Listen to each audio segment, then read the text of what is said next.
Hello everyone, I'm Jaden Pangan and welcome to my presentation, The Pursuit and Escape, Gender Dynamics in Baroque Sculpture.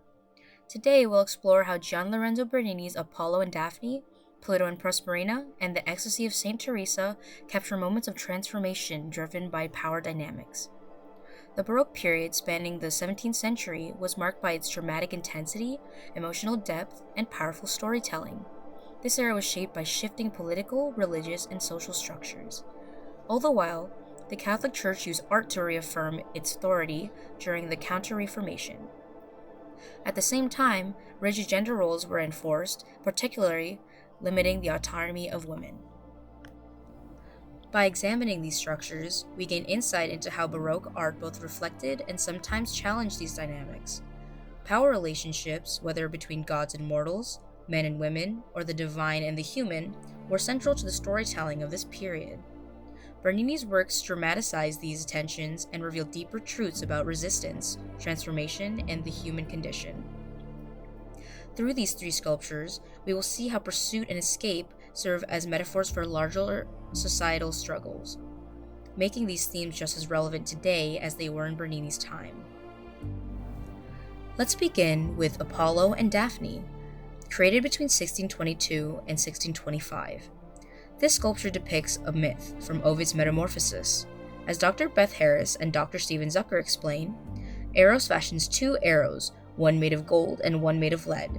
He pierces Apollo with the golden arrow, making him fall in love with Daphne, while Daphne is struck with the lead arrow, causing her to be repulsed by Apollo. This sets the stage for the dramatic pursuit that Bernini captures in Marvel, emphasizing the imbalance of desire and agency in the narrative. As Apollo chases Daphne, she calls out to her father for help. In response, she transforms into a laurel tree, escaping Apollo's grasp. Daphne's plea to her father, "My dearest father, let me live a virgin always." Daphne, like Artemis, desires autonomy and seeks to escape Apollo's pursuit. Her wish to maintain her independence transcends any attachment to her human form. Bernini's sculpture emphasizes Daphne's agency, depicting her at the moment when she can no longer physically flee. Instead of a defeat, her transformation into a laurel tree represents liberation, a radical shift in identity. This aligns with the themes in Ovid's myth, where Daphne's escape from Apollo is not just a physical act, but a profound assertion of her autonomy. Bernini's dynamic composition masterfully captures the tension between Apollo's desire and Daphne's resolve, turning her transformation into a powerful statement of freedom. Next, in Pluto and Proserpina, sculpted between 1621 and 1622, Bernini captures the myth of Proserpina's abduction. Pluto's muscular form contrasts sharply with Proserpina's resistance. Her body twists, her face anguished, and even her tears are carved into the marble. In Ovid's Metamorphoses, the abduction of Proserpina is vividly described. The frightened goddess cries out to her mother with piteous mouth. Since she had torn her dress at the opening, the flowers she had collected fell from her loosened tunic, and even their scattering caused her virgin tears. This imagery underscores Proserpina's innocence and distress during the abduction. Her fear stems from the sudden loss of her own autonomy. In the sculpture, Proserpina's resistance is clear. Her body is twisting away from Pluto, and her expression conveys her refusal to submit. As Dr. Stephen Zucker and Dr. Beth Harris explain, this is also an exercise in the beauty of the human body, in the beauty of form. Bernini was a deeply religious man in a deeply religious culture, but this is mythology, not religious drama. This is speaking to the culture status of the man who commissioned this. Bernini forces us to confront the darker aspects of pursuit and dominance.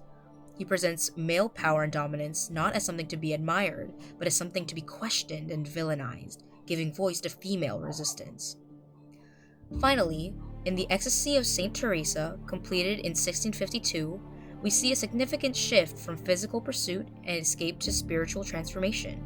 The sculpture captures the moment when Saint Teresa of Avila experiences a mystical vision of divine love.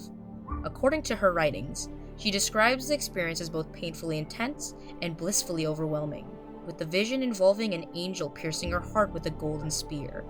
This act is symbolic, representing the fusion of pain and ecstasy that comes with God's love. Bernini's stylistic choices show that Teresa's face reflects ecstasy and surrender, while the angel spear symbolizes divine intervention. Rays of light above emphasized her spiritual transcendence. This work, however, also sparked controversy, as it was placed in the Cornaro Chapel in the Church of Santa Maria della Vittoria in Rome. As Danny Nobis discusses, some critics said that Bernini dragged that most pure virgin not only into third heaven, but into the dirt, to make a Venus not only prostrate but prostituted.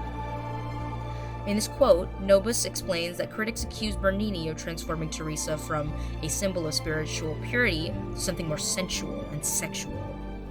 This critique raises important questions about how women are portrayed in art, whether as pure and passive or purely sexualized. The sculpture challenges traditional ideas about women's roles and their agency. It's not just about surrendering to a physical force, but about submitting to spiritual power, representing a different kind of liberation. It is an intimate portrayal of transformation beyond earthly ideals. In conclusion, Bernini's Apollo and Daphne, Pluto and Proserpina, and the Ecstasy of Saint Teresa offer more than just artistic brilliance. They provide profound commentary on the interplay of power, resistance, and transformation. Through these works, Bernini portrays women not as passive subjects, but as active agents in their own stories of liberation. These sculptures challenge our understanding of autonomy, desire, and control, while encouraging us to reflect on the lasting impact of these themes in both historical and contemporary contexts.